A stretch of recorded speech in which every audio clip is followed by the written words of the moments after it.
The New York Times reported about her meetings in Indiana and called her the trance evangelist. She'd go to jail several times for practicing medicine without a license throughout the northern part of America. Her name was Woodworth Etter. She was known as the Signs and Wonders and became the grandmother of the Pentecostal movement. I'm Robert Sturgeon, and this is God's Generals.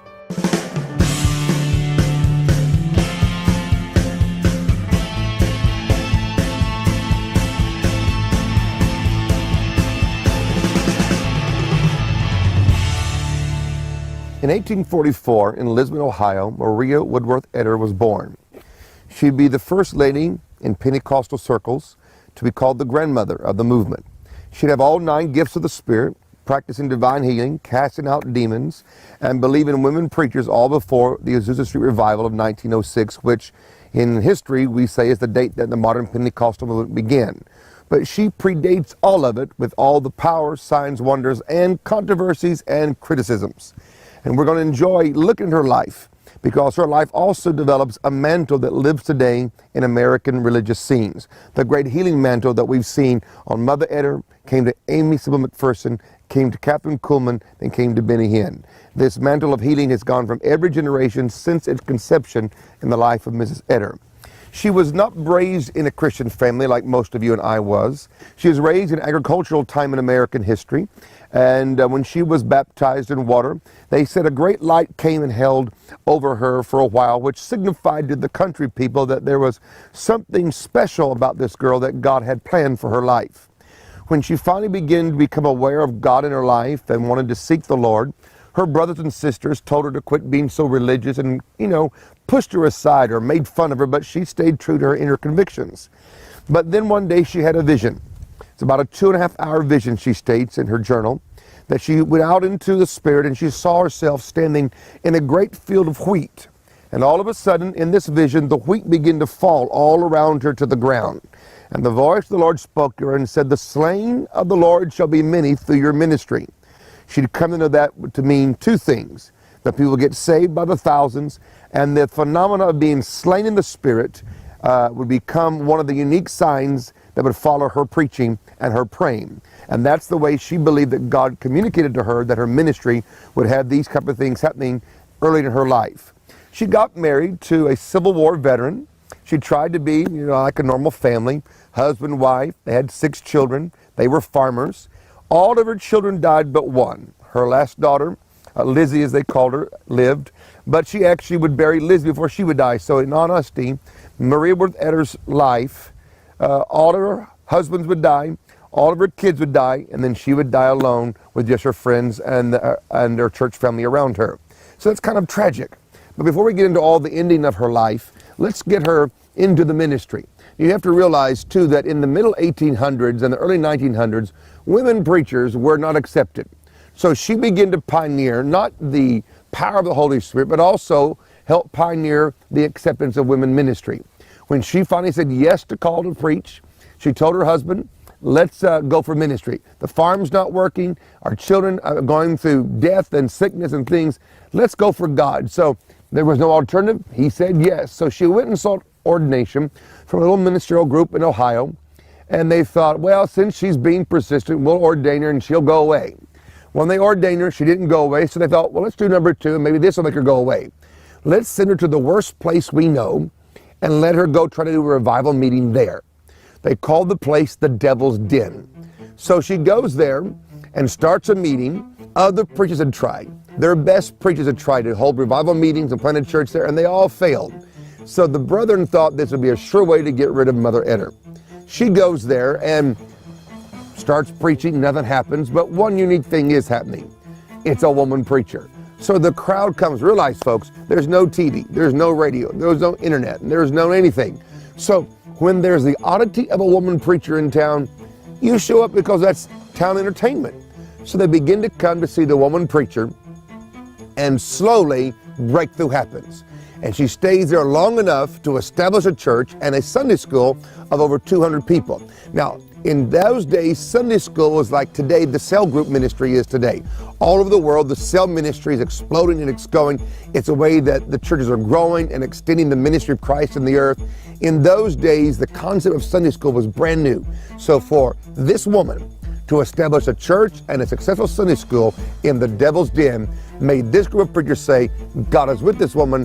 Their attitude changed. They began to get behind her, and she became their #1 church planter in this network of churches in the state of Ohio and Indiana.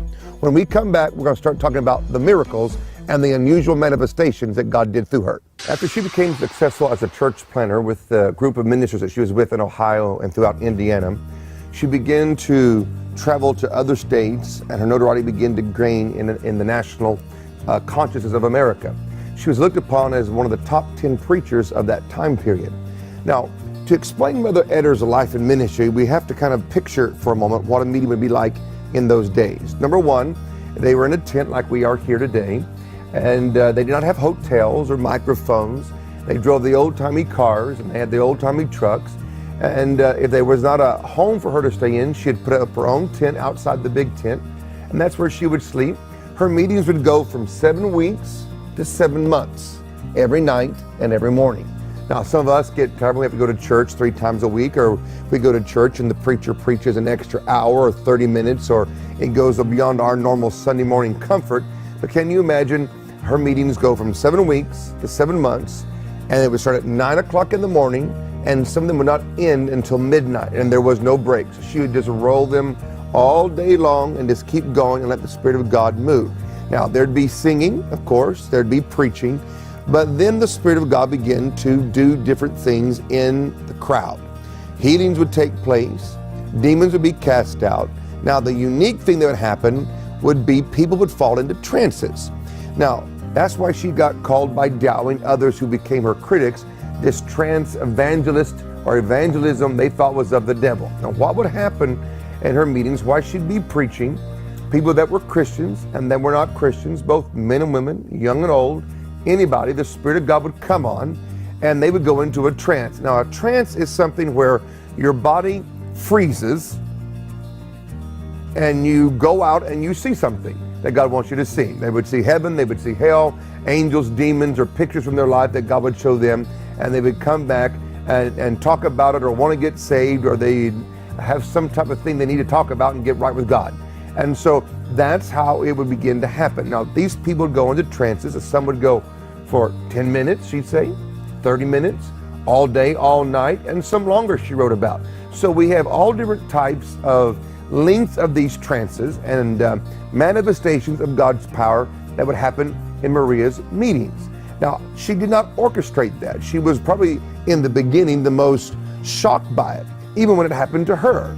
And so what happens was, when this would begin to take place and begin to get talked about in the newspapers and noise about, some of the holiness preachers moved away from her. They thought she was crazy, but the crowds kept coming. Now, you win a nation by the common man. You don't spend time answering the academic critics or your skeptics who don't want an answer. Jesus won by talking to the common middle class man of society. And that's where Maria Woodworth Etter won her case. Her crowds grew, her excitement grew among that group of people. Now, she'd be arrested a couple times in her life because at this time in America, they would use the law that Dowie would change in his court trial of practicing medicine without a license. The last time she was arrested, she was 69 years old, and they put her on trial. And in this book here, she wrote about 4 books. And it's like reading the book of Acts again, because it's meeting by meeting account of what happened, good, bad, and ugly. And in this book here from 1916, she wrote about the court case and the trial and the questions and answers.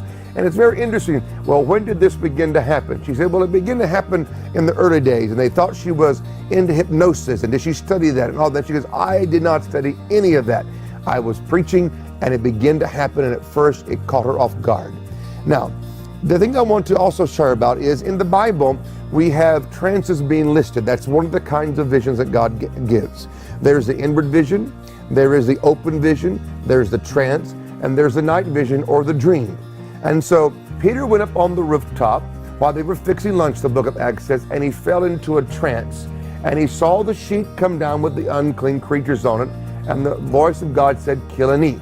Now, that's where the Bible records an example of a biblical record of God putting a person in a trance and talking to them. So this is some of the things that Maria Woodworth Etter dealt with throughout her whole life. And John G. Lake said, I always found it interesting that he said to his young crowd and his own disciples, pray like Mother Etter would pray. Mother Etter was not a present-day, nice, little, seeker-friendly church prayer warrior. She was a very forceful, very strong, very authoritative, and very direct type of prayer. And she'd walk back and forth across the stage praying and praising God with her hand up in the air, encouraging people to get right with God and to move as the Spirit of God moved her to speak and to say things to the crowd or to individuals. So she's about 5'3", about the same height of John Wesley, the founder of the Methodist Church. And she comes out of the holiness room. She wore very plain clothes and did the little bun in her hair, as you'll see in the pictures. And that's the way that she would travel and work. Now, in her life and ministry, she had to defend herself to some degree by being a woman preacher. Remember, women preachers at this time were not something that the church accepted very readily. But when God's with you, you can make it. She did not spend a lot of time defending herself. She'd preach sermons once in a while that God used women in the Old Testament and the New Testament, and He'll use women in the last days. And she was a part of the last days army, and she was glad to be one of God's generals, moving the troops and getting people ready for the coming of the Lord. So I'm very happy to say I believe in women preachers. Women preachers have always been in the kingdom of God's work, and they'll remain. So if you're watching me today and you don't believe in women preachers, get over it. They're here and they're here to stay. And they're going to get louder and there's going to be more of them. If you are a woman preacher, do not let people take away from you who you are, how God called you, and what you're supposed to do. Just go do it and enjoy it. Don't answer the critics. Let your fruit answer all their questions. Now, Maria Woodworth Etter had a desire to go to the West Coast. She always felt like God would give her a special meeting in California or Washington, Oregon. Most of her meetings at this time have been done in the Midwest and out east and the South. But finally, she got an invitation to go to Oakland, California. So she takes her tent and takes her team and drives to California. And this happens to be the worst meeting of her entire life. And so she goes out there, sets up the tent, begins to preach. People begin to get saved and healing and trances start. And the city people begin to fight her. That was her first war. The city people had given her permit thinking she was just going to be a nice little Christian meeting and she would just preach Jesus and go away. Well, they didn't know that a force of change had come to the city, and she was not quiet and she wouldn't go away. And so they tried to take her permit away, but she won that case. Then the hoodlums, as they would say, around the town came and began to cut the ropes while the people were inside worshiping and praising God and having the service. They'd cut the ropes and the tent would fall on them. So they had to stop the meeting, set the tent back up, and they wouldn't send policemen to help her because the town wanted to get rid of her. Well, when that didn't happen, and to close it down, they thought, well, let's bring the insane people. So they went out into the hospitals for the insane people and brought them into the tent and released them into the tent. So you had mentally ill people manifesting, reacting, doing all kinds of things, along with the hoodlums, along with the demons, along with the power of God that was doing good things, all at the same time. And she didn't give up. She kept going. Now that's not the worst case. Here comes some more. While she's going through all of this, keeps going and keeps preaching. Something about these old time preachers that we need today, they don't get bothered enough to quit or give up when things go bad or things don't go good. They know how to persevere and go forward. They stay in a place until the breakthrough happens in the heavens and in the earth. Well, then one of the great trials begins to happen in her personal life. Her husband has an affair with an African-American woman. Now, an affair is bad enough, but when it's an African-American woman at this time period in American history, that's also another degree of depth to the scandal. So her husband has an affair, runs off with this woman during this California meeting, and ends up leaving her, and they end up getting divorced. So that happens during the case. Dowie had come over, befriended her, and then turned against her and got the papers to fight her. Then she gives a prophecy that if Oakland and San Francisco does not get right with God, there's going to come some type of city judgment because of the rebellion against God. Well, her followers, like any followers, can take what you say, add to it, or say it in a different way that makes it mean something totally different. So what happens when that prophecy or that urgency comes forth as a warning to not to reject God, but to warm up to Him and to give their life to God and to live right, her followers begin to put a date when this is going to happen. And what it's going to be is a great earthquake. And it's going to destroy San Francisco. And so the newspapers take this and begin to spin it into new degrees of persecution. And so as I've gone through the research, she never put a date on it. She just said, here's what she felt, here's what she sensed. Her followers did. So the date came and there was no earthquake. The followers and her all looked like a bunch of fanatical weirdos and everything, but she didn't give up until she felt that she'd finished her purpose in that meeting. One of the unusual miracles that happened during this meeting in California, among the other things that we could talk about, is there was a man that came and began to heckle her and disturb the crowd. And she warned him that if he didn't stop it, God was going to judge him. And so he kept mocking her, making fun of all the things that she was saying, that she couldn't be a woman preacher, and this was a bunch of fanaticism, and it was of the devil and all that stuff. And all of a sudden, she just said, well, God's going to judge you. You've crossed the line. And that's it. All of a sudden, as he was still trying to heckle her and disturb the crowd and close the meeting, his tongue began to swell up to where he could not talk. And he ran out of the tent in fear. And as he went on his way home, he said his tongue swelled up too much where his tongue hung on the outside of his mouth down to about here in the middle of his chin. And it wouldn't go down. So after several days of his tongue being like that, where he couldn't drink much and he couldn't talk and he couldn't eat, he got scared, and his family kind of, well, you better go back and talk to that woman and ask her to fix you. No, he didn't want to, I guess, but when your tongue hangs out like that for a day or two, you start changing your heart and your mind. So he comes back into the tent and motions to her that he needed her help, and she stops the meeting, and she says, what do you want? And he kind of communicated to her, I want to be fixed. And she said, I'm not going to pray for you to get fixed unless you get right with God and get right with him now. And so he got ready to get right with God, and she led him in the sinner's prayer, and he mumbled it out the best that he could. And then she hauled off and slapped his face, and his tongue went down and became normal. That to me was one of the most unusual miracles in that meeting. With all the disasters going on, there's that one like that, and that man later becomes a pastor in his life and serves the Lord for the rest of his life. And so that's a great story that I like. Can you imagine somebody heckling you and your tongue swells up and it won't go down and you get right? That would bless a few people in some places around America today or in the world today, to make people get right if something like that would happen. I wouldn't mind God doing that in a few of my meetings, and that would put some fear in the right hearts. It'd be good. There's so much to tell about Maria Woodworth Etter and her life and all the stories. She wrote 4 big books, and it's like reading the book of Acts again. She wrote about each meeting, what happened good, what happened bad, who God healed, if there was a struggle, what it was. And we hope that you will find them and read them. They are, one's called Signs and Wonders, the other one's Marvels and Miracles, Acts of the Holy Ghost. And the 4th one was a little book she wrote when she was just when she was Mrs. Woodworth. And so those are great books. I've read all of them, and they're phenomenal stories. I need to bring this to a close very fast, but there's so much to tell. When I come back, we're going to talk about the latter part of her life, where she builds the Etter Tabernacle in Indiana. She meets Amy Sybil McPherson. She buries her last daughter, a little bit sadness of her life. And then I'm going to have something very special for you. I found the only film footage that is known of Maria Woodworth Etter about a year before she died. So we're going to be able to show you her walking. There's no voice, but at least it's silent film footage of Mrs. Etter. Everybody has a great meeting, and everybody has a terrible meeting. Mother Etter just finished the worst meeting of her life up in Oakland, California, where Dowie came against her, the city came against her. They brought the mentally ill and released them in the tent. The hoodlums cut down the ropes and made the tent fall on the people. Her husband runs off with a woman, has an affair, and then they have a prophecy that her followers take out of context and because of scandal. So it could be one of those things where you almost want to quit and give up. But she goes to St. Louis after that and has one of her great salvation healing meetings where she baptizes people in the river, and she falls into a trance that lasts for 3 days and 3 nights. Kenneth Hagin records, reading about in one of the Christian PR articles of the time. Can you imagine being in a trance for 3 days and 3 nights? They bring in the doctors, they poke her with pins, the smelling salts, they slap her. But when you're out, you're out.